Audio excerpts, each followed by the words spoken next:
नमस्कार दोस्तों, मैं हूं महेश। स्वागत है आपका मेरे YouTube चैनल एम के मिस्टीरियस में।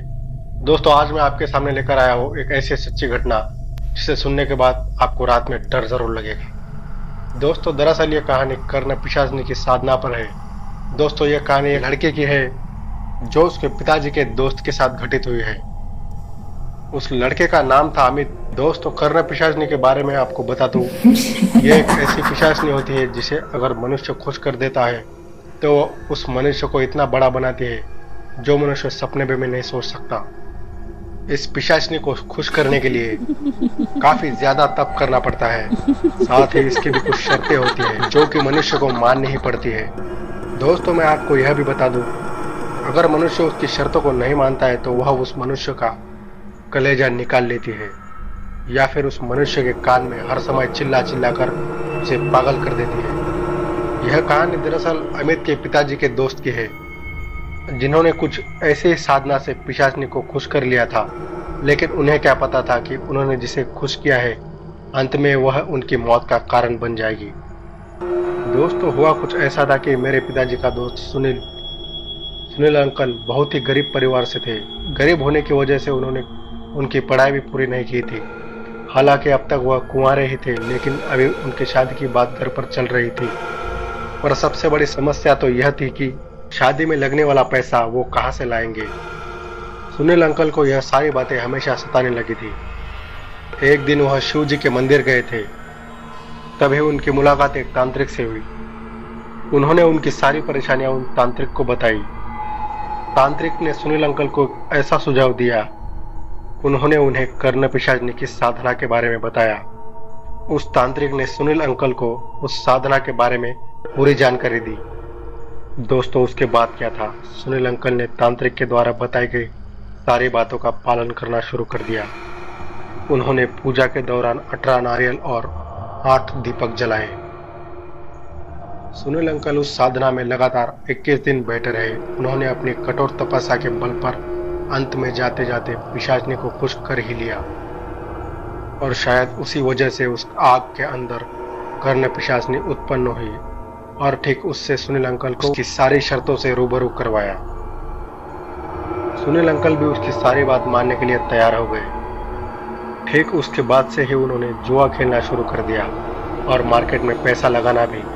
उनके पास जितने पैसे थे उन्होंने वह सब पैसे जुए में लगाना शुरू कर दिया। वह यह सब इसी के लिए कर पा रहे थे क्योंकि उस कर्ण पिशाचनी ने उन्हें सारी जानकारी पहले ही दे दी थी, जिसके चलते वे हमेशा जुए में जीतने लगे। कर्ण पिशाचनी के पास वर्तमान और भूतकाल की सारी जानकारियां उपलब्ध होती थी। मेरे पिताजी के दोस्त सुनील अंकल देखते ही देखते काफी अमीर बन गए थे। सिर्फ 1 महीने में उनकी कमाई देखकर सभी लोग हैरान हो गए थे।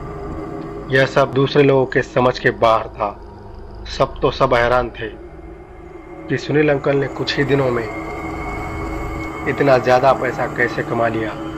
सच कहूं कि सबको ऐसा ही लग रहा था कि यह सब उनकी किस्मत की वजह से हुआ है, वरना कोई भी आदमी इतना पैसा शेयर मार्केट और जुए में नहीं जीत सकता।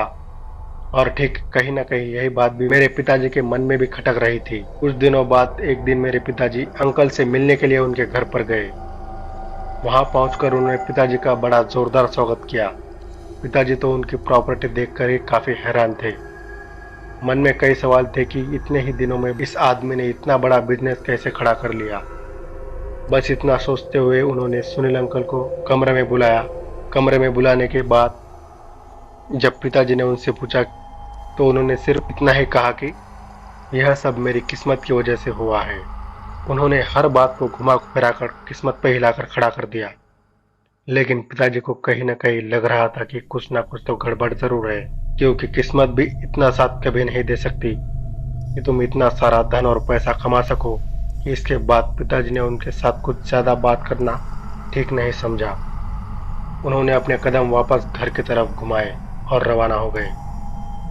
पर कहीं ना कहीं पिताजी को इस बात का पता लगाना था कि कैसे एक मामूली सा इंसान इतना बड़ा बिजनेस खड़ा कर सकता है, और वो भी कुछ चंद ही दिनों में।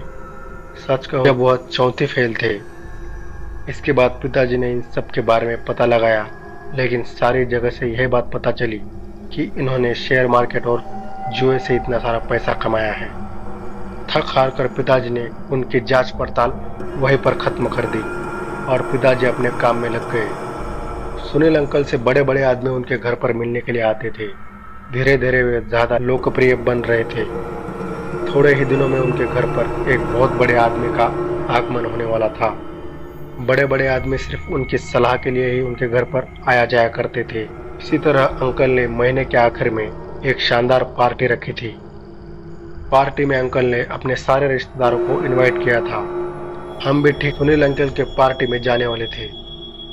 सच कहूँ, जब उनके घर पहुंचे तो हमने देखा कि उनका घर और भी शानदार बन चुका था। चारों तरफ लाइटें ही लाइटें लगी हुई थी। देखने में वे किसी शादी वाले घर से कम नहीं लग रहा था। साथ ही सुनील अंकल ने दूर दूर से लड़कियों को नाचने के लिए अपने घर पर ही बुलाया था। वह सारी लड़कियां देखने में बेहद ही खूबसूरत थी। सच कहूं, कोई उन्हें एक बार देख ले तो सिर्फ देखता ही रह जाए। साथ ही खाने पीने की इतनी जबरदस्त व्यवस्थाएं रखी थी कि क्या ही कहे। धीरे धीरे रात के 10 बजे ठीक उस आदमी का आगमन हुआ। तो उस आदमी का स्वागत कुछ इस प्रकार किया गया कि सारे लोग लगभग देखते ही रह गए थे। कुछ देर के बाद लगभग 1 घंटे तक उनकी मीटिंग चली। मीटिंग के अंदर मेरे पिताजी भी मौजूद थे, लेकिन मीटिंग की प्राइवेट बातें वो मुझे बिल्कुल ही पता नहीं है। बस अब तो खाना पीना भी चालू हो गया था। पार्टी के अंदर सुनील अंकल कुछ अजीब ही बोले जा रहे थे। उन्हें देखकर कुछ अजीब ही लगा, लेकिन हम लोगों ने उन पर कुछ ज्यादा ही ध्यान नहीं दिया। दोस्तों, उस पार्टी के खत्म हो जाने के बाद सुनील अंकल पता नहीं क्यों अपने घर से बाहर नहीं निकलते थे।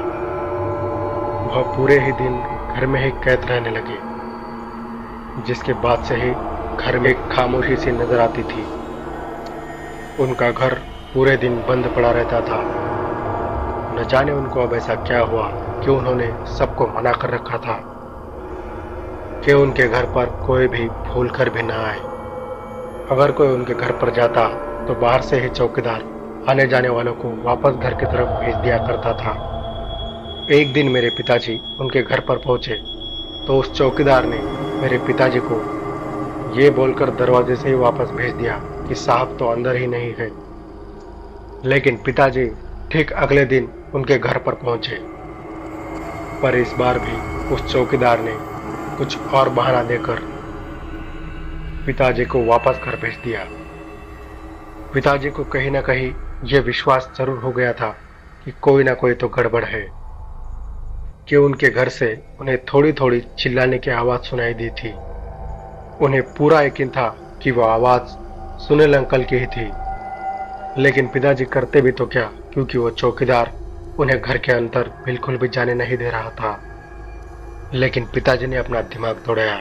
उन्होंने रात के समय उनके घर जाना ही ठीक समझा। फिर वो रात में छुपते छुपाते उनके घर के करीब पहुंचे। पिताजी को सुनील अंकल के घर के एक ऐसी खिड़की के बारे में पता था जो कि पूरे दिन खुली रहती थी। वो किसी तरह छुपते छुपाते उस खिड़की के पास पहुंच गए और वो चुपचाप उस खिड़की के सहारे घर के अंदर दाखिल हो गए। उस वक्त इस बात की किसी को भी भनक नहीं लगी थी। पिताजी जब घर के अंदर गए तो उन्होंने देखा कि घर के अंदर सारी लाइटें बंद पड़ी हुई थी। साथ ही घर के अंदर कचरा ही कचरा फैला हुआ था। देखने से तो ऐसा लग रहा था कि उस घर की सफाई होना भी बंद हो गई थी। थोड़ी ही देर बाद पिताजी को उस घर के अंदर से एक अजीब सी आवाज आने लगी। वो आवाज उन्हें अपने दोस्त की ही लग रही थी। पिताजी उस आवाज की तरफ भागते हुए ऊपर की तरफ गए तो उन्होंने देखा ठीक ये आवाजें ऊपर वाले कमरे की तरफ से आ रही थी। पिताजी धीरे धीरे उस कमरे की तरफ गए। वहां पहुंचकर उन्होंने खिड़की से झांकते हुए देखा। उन्होंने देखा कि अंदर उनका दोस्त अपने कानों में एक पट्टा लपेटे हुए जोरों से चिल्ला रहा था। पिताजी तुरंत ही सीधा अपने दोस्त के पास पहुंचे तो उनके दोस्त ने उन्हें अपने पास आने से मना किया, लेकिन पिताजी कहाँ रुकने वाले थे। पिताजी ने उनसे पूछा कि जो कुछ भी तुम्हारे साथ हुआ है वो तुम मुझे सच सच बता दो, अब भी वक्त है। सब कुछ ठीक हो सकता है। दोस्तों, सुनील अंकल के पास कोई चारा नहीं था, क्योंकि जिस चीज को वो झेल रहे थे उसे झेलना कोई आम बात नहीं थी। थोड़ी ही देर बाद अंकल ने बताया कि जब उनके घर में पार्टी हो रही थी तो उनकी नज़र एक खूबसूरत लड़की पर पड़ी। ठीक इसीलिए वे अपने आप को उसके पास जाने से रोक नहीं पाए। धीरे धीरे ऊपर जाकर वो उस लड़की के और करीब चले गए। वो चाहकर भी खुद को रोक नहीं पा रहे थे। उन्होंने बताया कि यह सब हमारे बीच होता उस पिशाचनी ने देख लिया था, जिसके बाद उस पिशाचनी ने पहले तो उस लड़की की वहीं पर हत्या कर दी। बस उसी पल से लेकर अब तक वे उनके कानों के पास जोर जोर से चिल्लाए जा रही है। वे मुझे बस वही बताने जा रही है कि आखिर मेरी मौत कैसे होने वाली है। दोस्तों, ये सारी बात सुनकर पिताजी तो हैरान हो गए। उन्होंने जल्द ही वहां से निकलना ठीक समझा। पिताजी वहां से निकलकर सीधा एक तांत्रिक के पास पहुंचे। तांत्रिक को सब कुछ बताने के बाद उस तांत्रिक ने उनसे कहा कि उस आदमी ने कर्ण पिशाचनी को नाराज कर दिया है, क्योंकि उस पिशाचनी की यह भी एक शर्त थी कि वो किसी भी औरत के करीब नहीं जाएगा, लेकिन उसने इस बात का उल्लंघन किया है। बस यही वजह है कि वो पिशाचनी उससे नाराज हो चुकी है। धीरे धीरे अब वो उसे मार कर ही दम लेगी। दोस्तों, तांत्रिक की बात को लेकर पिताजी ने उनसे पूछा कि कोई तो इलाज होगा। तब जाकर तांत्रिक ने कहा, नहीं, अब सिर्फ एक ही रास्ता है, और वह यह है कि अब हमें उस पिशाचनी से जाकर माफी मांगनी होगी। पिताजी ने बिल्कुल देरी न करते हुए तुरंत उस तांत्रिक को अपनी बाइक पर बिठाया। घर पहुंचे तो इस बार चौकीदार भी उन्हें रोक नहीं पाया। लेकिन पिताजी और बाबा जब सुनील अंकल के कमरे तक पहुंचे तब तक काफी ज्यादा देर हो चुकी थी। उन्होंने देखा कि सुनील अंकल पंखे से लटक कर अपनी जान गंवा चुके थे। उन्हें देखकर साफ पता चल रहा था कि उन्होंने अपनी जिंदगी से हार मान ली थी। उसके बाद पिताजी ने उनके शरीर को उनके घर वालों तक पहुंचा दिया। वजह पूछने पर उन्होंने इस सारी घटना को उनके परिवार वालों को बता दिया, लेकिन उस दौरान इस घटना को वहीं पर दबा दिया गया था। लेकिन उन्होंने सलाह मशवरा करके उस पूरे घर का शुद्धिकरण करवा दिया था, ताकि उस घर में कोई भी बुरी शक्ति मौजूद न रहे। सच कहूं, उस दिन सुनील अंकल ने उस बाबा की बात न मानकर अपने काम में ध्यान दिया होता तो वाकई आज उनका ये बुरा हाल न होता। तो दोस्तों, कैसी लगी यह कहानी आपको? अगर आपको कहानी पसंद आए तो चैनल को सब्सक्राइब कीजिए, लाइक कीजिए, शेयर कीजिए। दोस्तों, पैसे कमाने के लिए ऐसी बेवकूफ़ चीज़ों के बारे में ना सोचें और ना ही इनमें पड़े। अपनी मेहनत पर ध्यान दें। मिलते हैं दोस्तों एक अगली कहानी के साथ। तब तक के लिए विदा लेना चाहूँगा।